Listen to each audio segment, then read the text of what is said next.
Welcome back mga kaaldab. Ito na naman po ang inyong lingkod, si Mr. Destiny. At pag-uusapan nga po natin itong mga kumakalat ngayon sa Instagram, sa Twitter at sa Facebook. At yung pagsasabi sa atin na fake news daw tayo. Ulitin natin mga kaaldab.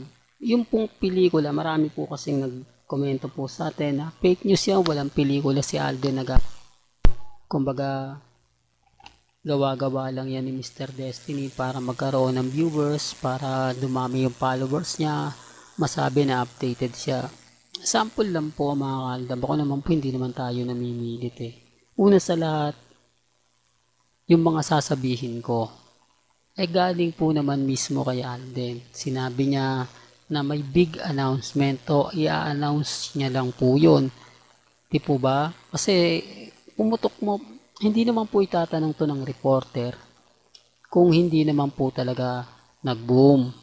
Sa palagay nyo, sample po sa GMA Network, sa tingin nyo ibabalita po ba yan na may bagong project o may bagong pelikula si Alden sa labas? Eh kung sa kanila po yan, hindi.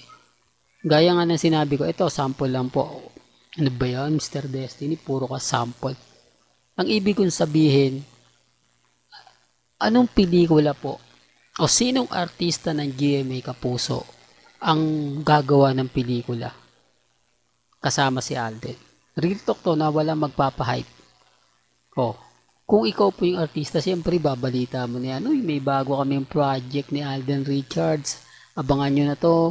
Kumbaga, yung pahip na, yung bali-balita na ganito ganyan, magsisimula na yung shooting, etc. etc. Hindi po ba? Wala.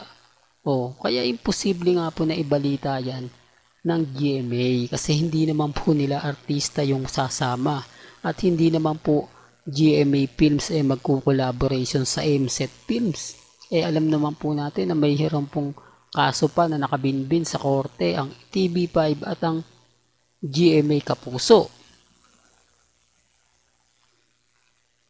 At hindi naman lingid sa inyong kaalaman na medyo mayroon pang hidwaan ang kumbaga nagaganap kina Attorney Annette Gozon at sa TVJ.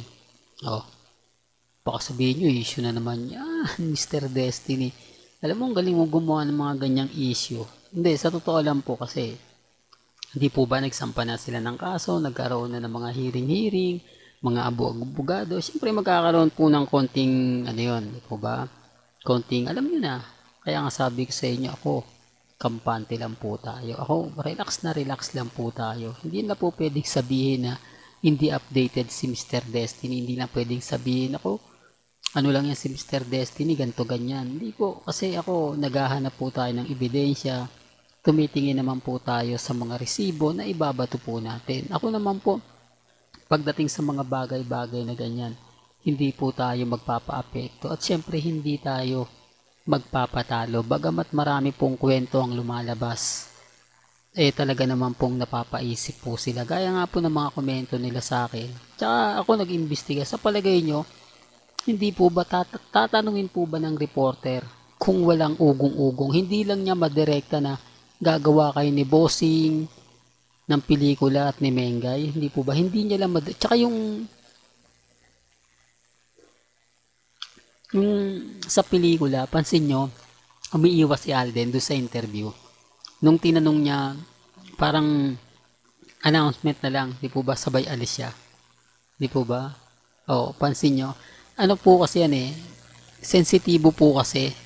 Kumbaga, hindi pa hindi pa sinasa publiko dahil, kumbaga, parang kapag ipalalabas na, kapag magsisimula na sila, ayaw nilang magkaroon ng issue about sa mga kumbaga sa ngayon. Pero darating din yung point na i-announce yun po rin yan o announcement ni Alden Richards. Sabi ko nga sa inyo mga kaldab, marami tayong mga nalalaman na mahirap po talagang ipaliwanag. Mahirap po talagang sabihin, lalo na nga po sa mga taong bitter po sa akin na ikaw hindi updated. Sila po ba? Baka sila. Armain nga po at Main Fanatics. Alden Fanatics, minsan sa akin tumitingin Tapos sasabihin nila na Hindi ganito ganyan. Kasi po yung mga post ng mga taong malapit kay Alden, mas dun po ako lumalapit. Mas kilala mo yon, mas alam mong updated yun. Hindi katulad sa iba. Although yung mga photos na kinunan ko ay galing po sa taong kumbaga malapit kay Alden, sa mga malalapit din kay Maine. Wala naman pong masama. Hindi po ba? Dahil wala naman po tayong ginagawa sa mga photos, sa mga video, hindi ko naman siya ini-edit gaya po ng iba para makakuha ng simpatya. Bakit hindi po nila sabihin yan?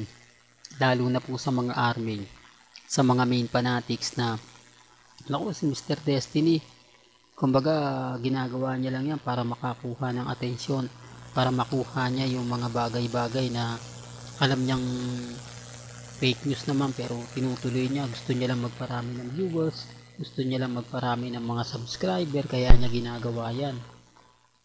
Di po ba? O bakit ako lang binabanatan ng ganyan? Bakit hindi nila mabanatan yung army, yung mga main fanatics? Hindi po ba? Bakit hindi po nila magawang yun yung kutsain? Biruin nyo. Biruin nyo mga kalda ba? Natatawa rin po ako pag biruin nyo, gagawa po sila ng halik o pupuntahan po nila yung si Alden Richards. Ibig kong sabihin, yung pagtayo sa lamesa tapos hahalikan si Catherine ni Alden Richards, tapos pagkalingon ng isa maghahalikan sila. O bakit hindi po yun ang batikusin ninyo? Hindi po ba nakakawalang gana po yung mga bagay na ganyan? Anong palagay nyo naman kay Alden Richards? Masyadong sabik na sabik kay Catherine? So, ginagawa po nila sa bagay mga kaldab. Yung may mga nagagalit lang dito o naiinis, yung may mga hidden desire daw kay Alden. Yun po yung sabi nila. Yung mga taong alam nyo na mga kaldab na may hidden agenda kay Richard Polkerson na kapag nakikita nga po yung mga ganong video, abay nabubwisit sila. Pero bakit tayo yung batikusin? Yun ang totoong literal. Hindi po ba? At siyempre marami rin nagkomento sa akin. Marami rin tao nagbigay sa akin ng mga impormasyong masaya at talaga namang pong kinagigiliwan po talaga. Kaya sabi ko nga po, relax lang po kayo, maging matatag, maging kampante. Dahil kahit ano po yung gawin natin, kahit anong sabihin po natin, abay hindi tayo magpapa-apekto at never po tayong di po ba, papatalo. Kaya relax lang sa mga mamis dyan na kumbaga galit na galit sa channel ni Mr. Destiny. Maging maano lang po kayo, maging matatag. Wag po kayo magpapa-apekto at syempre wag po kayo magpapadala. Lalo na nga po pagdating kina Alden at kay Maine. Po ba? Well, hanggang dito na lang po ang ating latest updates. Kaya kung gusto niyo pa po ng pinaka-latest at sariwang update, abay tumutok lang po kayo dito po sa channel ni Mr. Destiny para updated kayo sa mga bago at sa mga latest na i-upload po natin maya-maya lang. Kaya kung bago ka lang sa channel na to at isa kang true-blooded Aldab Nation na nagmamahal kina Mengge at Isoy, tama po ang channel na pinuntahan mo, kaya consider na po kitang bagong subscriber. At huwag mo kalimutang i-share ang mga video po natin sa mga mamis, sa mga titas, at sa mga senyor. Hanggang sa muli, salamat po sa panonood at pakikinig.